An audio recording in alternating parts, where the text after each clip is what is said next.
ఆదిత్య 369 నేటికి ఈ movie release అయి 25 ఏళ్లు కంప్లీట్ అయ్యాయి. శ్రీకృష్ణదేవరాయలు ఇలాగే ఉండేవారేమో అనుకునేలా బాలకృష్ణ అద్భుత నటన, వినసొంపైన ఇళయరాజా మ్యూజిక్ మ్యాజిక్, ఊహాలోకానికి ప్రాణం పోసిన సంగీతం శ్రీనివాసరావు టేకింగ్ వెరసి తెలుగు ప్రేక్షకుడిని అప్పటికీ ఇప్పటికీ ఎప్పటికీ ఆకట్టుకునే చిత్రమిది. అలాంటి ఈ చిత్రానికి సీక్వెల్ గా ఆదిత్య 999 చేయాలని సంగీతం శ్రీనివాసరావు ఎప్పటినుంచో ప్రయత్నిస్తున్నారు. బాలకృష్ణ 100వ చిత్రంగా ఈ సీక్వెల్ రావాల్సి ఉంది. అయితే అనూహ్యంగా గౌతమీపుత్ర శాతకర్ణి తెరపైకి వచ్చింది.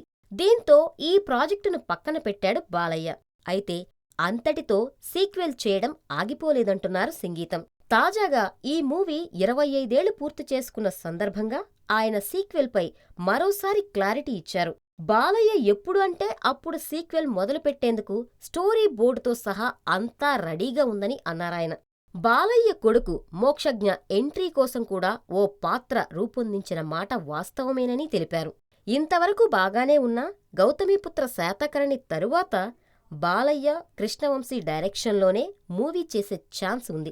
బాలయ్య 100వ చిత్రం కృష్ణవంశీతోనే చేయాల్సి ఉంది. ఈ మధ్యే బాలయ్య దీనిపై క్లారిటీ కూడా ఇచ్చారు.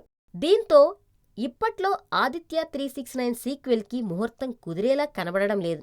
అయితే అందరి తండ్రుల్లా కమర్షియల్ మూవీ ద్వారా కొడుకును ఇంట్రడ్యూస్ చెయ్యాలనుకోవట్లేదు బాలయ్య. ఈ లెక్కన ఆదిత్య 369 సీక్వెల్తోనే మోక్షజ్ఞ ఎంట్రీ ఉండొచ్చంటున్నాయి ఫిల్మ్ నగర్ వర్గాలు. అయితే మోక్షజ్ఞ ఒక పాత్రకు పరిమితమవుతాడా లేదా హీరోగానే ఎంట్రీ ఇస్తాడా అన్నది తెలియాల్సి ఉంది.